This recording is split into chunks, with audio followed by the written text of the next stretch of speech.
ভাগের একটা ভাগ। যদি এক ভাগও থাকতো আমার মনে হয় যে আমরা কিছু আরো বেশি আর্ন করতে পারতাম।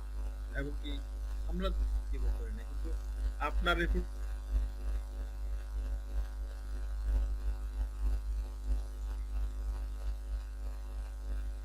হ্যালো। হ্যাঁ ভাই, হ্যাঁ বলেন। বলতেছিলাম আপনি যে এফোর্টটা দিচ্ছেন, যে চেষ্টা করছেন, এটা আমরা করিনি। তো মানে একটু যে টাইম টু টাইম কাজগুলো করে যাওয়া, এই জিনিসটা বিশেষ করে আমার মানে, কিন্তু তাহলে যদি মানে হয়ে যেত তাহলে আমার মনে হয় যে আসলে অনেক কিছু হতো। হ্যাঁ, সেটা তো অবশ্যই। আমি তো মানে বলি যে এখানে জিনিসটা তো সহজও না, আপনাকে বেশ ঝামেলা পোহাইতে হবে এখানের মধ্যে। তো যারা করতে পারবে শেষ পর্যন্ত থাকবে, তারা আসলে ভালো করবে, এটা হচ্ছে মেইন কথা। এখন সবাই তো এইভাবে শেষ পর্যন্ত থাকতে পারে না, বিভিন্ন কাজে হচ্ছে মানে ড্রপ হয়ে যায়। এই ড্রপ হওয়াটাই হচ্ছে সমস্যা।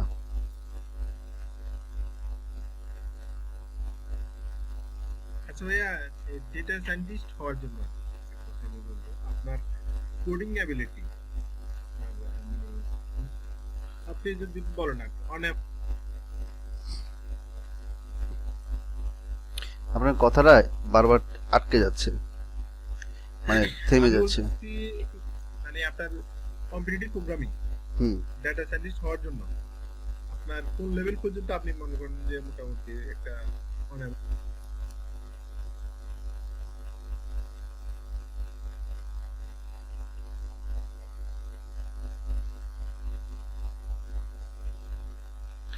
আচ্ছা, এখানে দেখতে পাচ্ছেন স্ক্রিনটা? এখানে আপনার ওই যে স্যাটিসফ্যাকশন লেভেল ইভালুয়েশনের যে আমাদের এটা ছিল, ওইটা আমরা নিচ্ছি এখানে। তো ফার্স্টে আমরা আমাদের এখানে কলাম নামগুলো আগে একটু দেখে নিই, কি কি আছে কলাম নেম। এটাকে একটু আলাদা করে রাখি যাতে আমাদের বিভিন্ন সময় আমরা এখান থেকে কলাম নেমগুলোকে নিতে পারি। আলাদা করে রাখলাম। হেড যদি চেক করি, আচ্ছা, কোরিলেশন যদি চেক করি, এটা আমাকে এখানের মধ্যে 8টা ফিচার জন্য কোরিলেশন দিচ্ছে। সো এখানে কোরিলেশন মোটামুটি প্রায় সবই হচ্ছে নেগেটিভ, পজিটিভ কিছু আছে এই জায়গার মধ্যে। ইন্টারনাল কোরিলেশনগুলো আছে, কিছু কিছু পজিটিভ আছে। তো আমরা হচ্ছে ফার্স্টে হচ্ছে হিট ম্যাপ দিয়ে এটাকে একটু কোরিলেশনগুলো চেক করি। তো এটা হচ্ছে আমাদের সেই কোরিলেশনের ফিগারটা। তো এখানে আপনার সবই হচ্ছে আপনার 0.1 থেকে 0.3 এর মধ্যে এই জায়গায় কিছু আছে।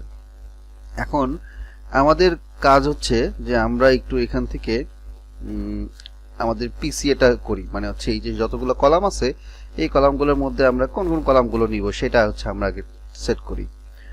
তো আমরা এখান থেকে হচ্ছে ক্যাটাগরি এবং স্যালারি, এইটা হচ্ছে আপনার ক্যাটাগরিক্যাল ভ্যালু। যদি আমরা দেখি এখানের মধ্যে লাস্টের দুইটা ক্যাটাগরি আর হচ্ছে স্যালারি, এই দুইটাকে ফার্স্ট হচ্ছে ড্রপ করে দিই।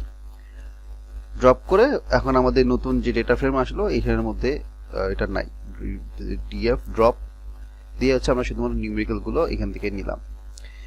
এবার আমরা হচ্ছে এই কলামগুলোকে আমরা ফার্স্টে লিস্টে নিয়ে যাই।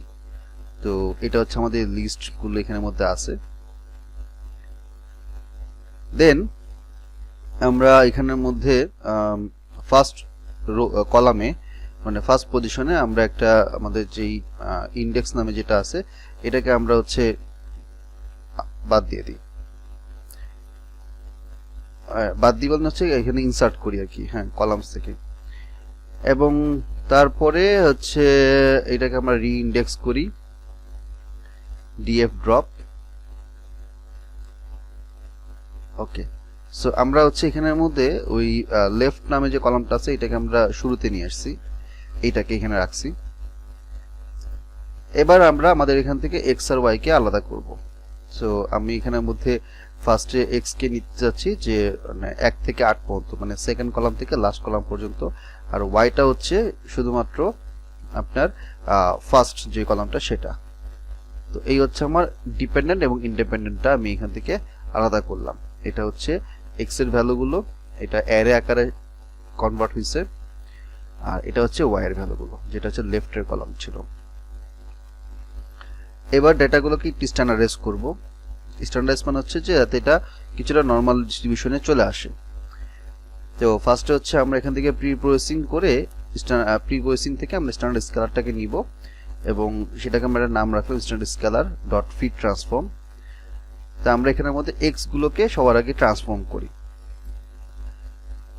করার পরে এবার হচ্ছে আমরা আমাদের যেই একটু আগে যেটা আমরা স্ট্যান্ডার্ডাইজ করলাম এক্স স্ট্যান্ডার্ডাইজ, দেখেন এটা এখন আবার নেগেটিভ পজিটিভ বিভিন্ন ধরনের ভ্যালুতে কনভার্ট হয়ে গেছে। তো আমরা যদি এটার কোভেরিয়েন্সটা বের করি, কোভেরিয়েন্স ম্যাট্রিক্স ফার্স্টে আমাদের বের করতে হয়, এই যে লাস্ট ক্লাসে যেটা বলছিলাম যে ফার্স্ট হচ্ছে আমাদের কোভেরিয়েন্স ভেরিয়েন্স যে ম্যাট্রিক্সটা সেটা আমাদেরকে আগে বের করতে হয়। তো ওইটা হচ্ছে আগে এখানে বের করি। ফার্স্ট হচ্ছে এখান থেকে মিন ভেক্টরটা বের করে তারপর এখানে কোভেরিয়েন্স ম্যাট্রিক্সের ইকুয়েশনটা এখানে বসিয়েছি। এটা খুব কমন ইকুয়েশন আর কি, এটা সব জায়গায় অ্যাভেলেবেল আছে। তো আমাদের এখানের মধ্যে যেই কোভ ম্যাট্রিক্সটা আসছে সেটা হচ্ছে দিস ওয়ান, এটা হচ্ছে ভেরিয়েন্স কোভেরিয়েন্স ম্যাট্রিক্স। এবার আমাদের পরের যে অংশটা আছে এটার পরে তারপর হচ্ছে যে আমরা এটাকে চাইলে হচ্ছে অল্টারনেট ওয়েতেও করতে পারি, এটাকে শর্ট করে আর কি, একই জিনিস দেখাবে আর কি। এরপরে আমরা হচ্ছে আমাদের এই যে কোভেরিয়েন্স ম্যাট্রিক্সটা আছে সেটার থেকে আমরা তাদের হিট ম্যাপটা বের করি, মানে হচ্ছে আমাদের যেই কি বলা হচ্ছে এটাকে কোরিলেশনটাকে বের করি। সো এইখানে আমি একটা অ্যানোটেশন ট্রু দিলাম, সি ম্যাপ একটা কালার ম্যাপ এখানে অ্যাড করছি। এটা সি বর্ণে বিভিন্ন কালার ম্যাপ বিভিন্ন কোড আছে, মানে বিভিন্ন টাইপের ভাগ করা আছে বিভিন্ন নামে। তো কিউব হেলিক্স নামে একটা নাম আছে, এটা আমি চুজ করছি। করে যদি রান করি তাহলে আমাকে মূলত এরকম একটা ফিচার দেবে। সো এটা আগেরটা থেকে একটু ভালো হয়েছে, আগেরটা হচ্ছে বেশিরভাগই ছিল আপনার নিচের দিকে, এখন কিছুটা হচ্ছে একটু ইমপ্রুভ হয়। ইমপ্রুভ হওয়ার পরে এরপর আমাদের কাজ হচ্ছে যে আইজেন ভ্যালু আর হচ্ছে আইজেন ভেক্টর এটাকে বের করা। তো আমরা এখানের মধ্যে নামপাই থেকে লিনিয়ার অ্যালজেব্রা লিন অ্যালগ এখান থেকে আইগ মানে হচ্ছে আইজেন ভেক্টরটা বের করব। যেটাকে রান করলে আমরা দুইটা জিনিস পাচ্ছি, একটা হচ্ছে আইজেন ভ্যালু, একটা হচ্ছে eigen vector. So eigen value হচ্ছে এখানে যতগুলো ফিচার আছে 8টা ফিচারের আইজেন ভ্যালু আমরা এখান থেকে পাবো। আর আইজেন ভেক্টর হচ্ছে এখানে প্রত্যেকটা ফিচারের জন্য আইজেন ভেক্টর 1টা 2টা 3টা, এভাবে আমার এটা একটা 7x7 একটা ম্যাট্রিক্স হচ্ছে। আইজেন ভ্যালু আইজেন ভেক্টরটা আমরা এখান থেকে প্রিন্ট করেও রাখতে পারি, রাখলাম। এই হচ্ছে আমাদের আইজেন ভেক্টর, এটা হচ্ছে আইজেন ভ্যালু। দেন আমাদের কাজ হচ্ছে যে এগুলোকে আমরা make a list of eigen value into tuples, এটা আমরা জোড়া জোড়া টুপল আকারে একটা পেয়ার হিসেবে রাখতে যাচ্ছি। সো আইজেন পেয়ার তৈরি হবে। আইজেন পেয়ার হচ্ছে এখানে এইভাবে, প্রথমটা হচ্ছে আইজেন ভ্যালু, তারপর হচ্ছে আইজেন ভেক্টর, এইভাবে পেয়ার আকারে তৈরি হয়েছে। এবং তারপর এখানের মধ্যে আমরা একটা ল্যামডা ফাংশন ইউজ করলাম এটাকে জাস্ট সর্ট করার জন্য, সর্টিং করলাম। করার পরে তারপর হচ্ছে আমরা এটাকে eigen values in decreasing order, আমরা আইজেন ভ্যালুকে ডিক্রিজিং অর্ডারে সাজাচ্ছি। সো আমাদের আইজেন ভ্যালুটা এইভাবে ডিক্রিজিং অর্ডারে সাজানো হয়েছে। তো প্রথম আইজেন ভ্যালু যে ভেক্টর থেকে আসছে বা আইজেন ভেক্টর থেকে বা যে ফিচার থেকে আসছে সেই ফিচারগুলো আমরা প্রথম থেকে আস্তে আস্তে চুজ করব। The explain variance after sorting the eigenpairs. The next question is how many principal components are going to choose for our new feature subspace. A useful measure is so-called explain variance. কতটুকু variance explain করছে, which can be calculated from the eigenvalues. So first হচ্ছে আমরা eigenvalue সামেশনটা এখানে বের করব, টোটালটা। আচ্ছা, টোটালটা আসলো। এরপর হচ্ছে যেটা explain variance কতটুকু পার্সেন্টেজ সেটা ভেরিয়েন্স করছে। টোটালটার ভ্যালু কিন্তু এখানের মধ্যে আসে আপনার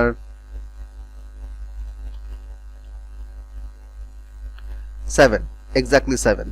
এখন এই 7-এর কতটুকু কত পোরশন সেটা আছে সেটা আমরা ভাগ করব। যেমন 1.830 ডিভাইড বাই 7, এটা হচ্ছে আমার প্রথম আইজেন ভ্যালুটার পার্সেন্টেজ। তারপর সেকেন্ড, থার্ড, ফোর্থ, এভাবে প্রত্যেকটা বের করব। তো দেখা যাবে যে উপরেগুলাই কিন্তু সবচেয়ে বেশি পার্সেন্টেজটাকে শো করবে। তো এইটা আমরা এখান থেকে করলাম কি যে এখানে একটা উইথ স্টাইল কনস্ট্যান্ট, এটা স্টাইল নিয়ে আমরা হচ্ছে বার প্লট করতেছি, করে আমরা এই পুরোটা এই পর্যন্ত রান করি। তো এটা রান করলে আমার হচ্ছে এখানে পেয়ার গুলোর সাথে একটা একটা ফিগার। আচ্ছা ভাইয়া, এই যে আপনার যে ইয়েটা আর কি, আমরা দেখি না, মানে একটা উইন্ডো দেখি না আপনার, এই যে আপনার এই কলাম গুলো আর ইয়েগুলো, ওই উইন্ডো এখনো যায় না একদম। এই যে ভ্যালু নিউমেরিক্যাল ভ্যালু গুলো, ও আচ্ছা, ওটা তো চলেই গেছে, ওটা আবার ক্লোজ করে দিছিলাম তখনই। আচ্ছা আমার এখানে অনেক হয়ে গেছে।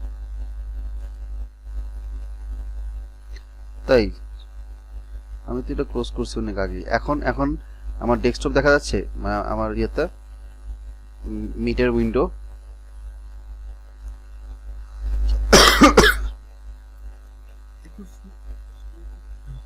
আচ্ছা আমি এখন দেখা যাচ্ছে। অফ করে দিয়ে আবার অন করি।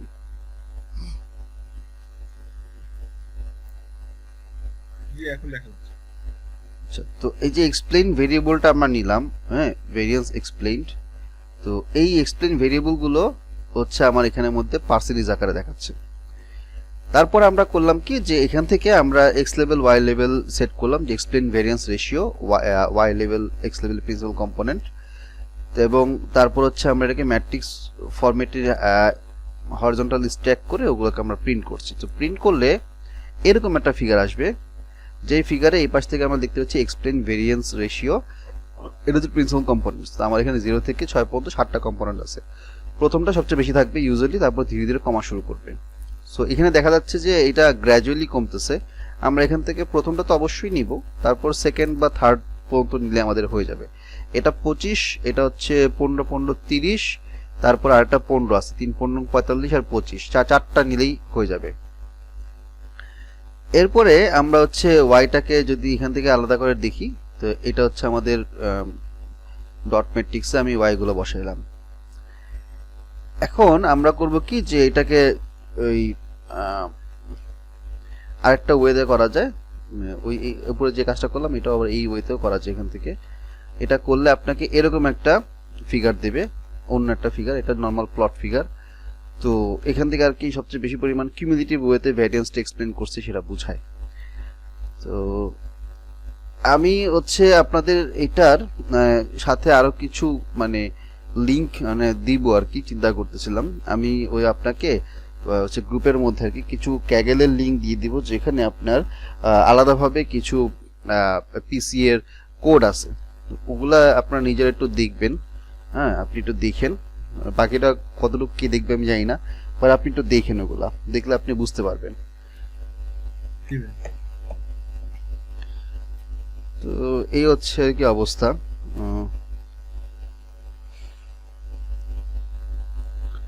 আমি তো যে আমাদের সামনে আরেকটা নতুন ব্যাচ আমরা অফার করতেছি, সেটা হচ্ছে বিগ ডেটা অ্যানালিস্টের জন্য।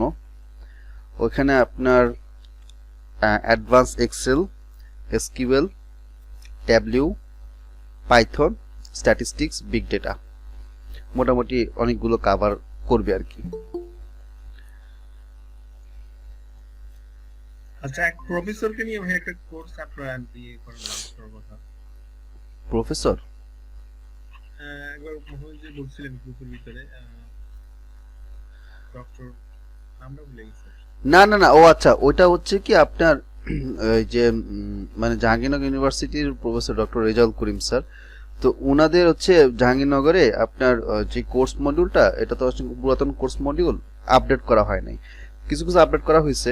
তো এখনকার সময় যেহেতু পাইথনটা সবাই ইউজ করে, তো স্যাররা যাচ্ছেন যে পাইথনের যে এক্সিস্টিং যে কোর্স মডিউলটা আছে, মানে এটা একটু ছাড়া ছাড়া ভাবে আছে। তো যেহেতু আমাকে ওইভাবে চিনে স্যাররা, তা আমাকে বলছিলেন যে আসলে আমি একটা মডিফাইড একটা স্ট্রাকচার কোনো কোর্স মডিউল দিতে পারবো কিনা। আমি বলছি হ্যাঁ, সমস্যা নেই স্যার। আমি হচ্ছে স্যারকে ওই 3-4 দিন আগে হচ্ছে মেল করছি, মানে আপনার পাইথনের basic structure, NumPy, pandas, matplotlib, seaborn, এগুলো দিয়ে মোটামুটি বলতে গেলে প্রায় পুরো এক সেমিস্টারের 32 থেকে 34টা ক্লাসের মতো মানে সমপরিমাণ আমি একটা মডিউল তৈরি করে দিছি। এবং স্যারকে বলছে যে স্যার এই কোডগুলো প্র্যাকটিস করলে মানে আন্ডার গ্রেডের ফার্স্ট সেমিস্টার বা সেকেন্ড সেমিস্টারে এই কোর্সটা থাকবে, তাদের মোটামুটি পাইথন বেসিক ক্লিয়ার হয়ে যাবে এখান থেকে। রাফিদ ভাইয়া তো মাত্র জয়েন করলেন। আজকে আসলে ওই পিসি এর একটা কোড দেখাইলাম, আর বাকি কিছু কোডের লিঙ্ক হচ্ছে ক্যাগেলে থেকে আমি আপনাদেরকে সরাসরি ক্যাগেলের লিঙ্ক দিয়ে দিব, তো ওগুলো একটু দেখবেন। আর এমনিতে আসলে অফিসিয়ালি আজকে লাস্ট ক্লাস, আর তেমন কিছু আর কি করব না। তারপরে যদি আপনাদের কোনো কোশ্চেন টোশ্চেন থাকে বা কোনো রিভিউ ক্লাস যদি নিতে হয়, তাহলে হোপফুলি হয়তো আগামী সপ্তাহের রবিবার দিন মানে 12 তারিখে আমি একটা ক্লাস নিব, বা আপনারা আসবেন। আমি এটা গ্রুপ চ্যাটে বলে দিব যে আপনারা এই কয়েকদিনে দেখেন, দেখে বা এটা করতে পারি যে আজকে তো মঙ্গলবার, ঠিক এক সপ্তাহ পরে সামনের মঙ্গলবার দিন হয়তো বসলাম, বসে ওখানে হচ্ছে জিনিসগুলো ডিসকাস করলাম, যে যদি কারো কোনো প্রবলেম টবলেম থাকে আর কি। জি ভাই, থ্যাংক ইউ। একটু টাইম দিলেই ভালো হবে আসলে, একটু আমরা তাহলে করে একবারে কোশ্চেন আমরা রেডি করতে পারবো আর কি। না, আপনারা কয়েকজন এরা একদম শুরু থেকে আছেন, প্রায় অলমোস্ট সবগুলো ক্লাসে আপনারা করছেন, থ্যাংক ইউ সো মাচ। সবাই তো ভেবে থাকে নাই। আপনাদের এইখানে মনে হয় ছিল 18 জন কি 19 জনের মতন। তারপর শেষ 7-8টা ক্লাসে আমি জাস্ট 2-3 জন করে পাইছি।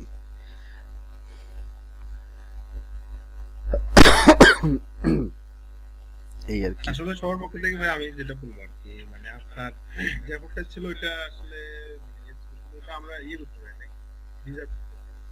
এই জন্য তার ভিতরে স্বাভাবিকভাবেই এক মানবীয় পর্যায় থেকে একটু আসতে পারে আর কি, মানে খারাপ লাগাটা আসতে পারে। আশা করি আমি মনে হয় যে আমরা করতে পারি না, কিন্তু আপনার কোনো ইয়ে ছিল না।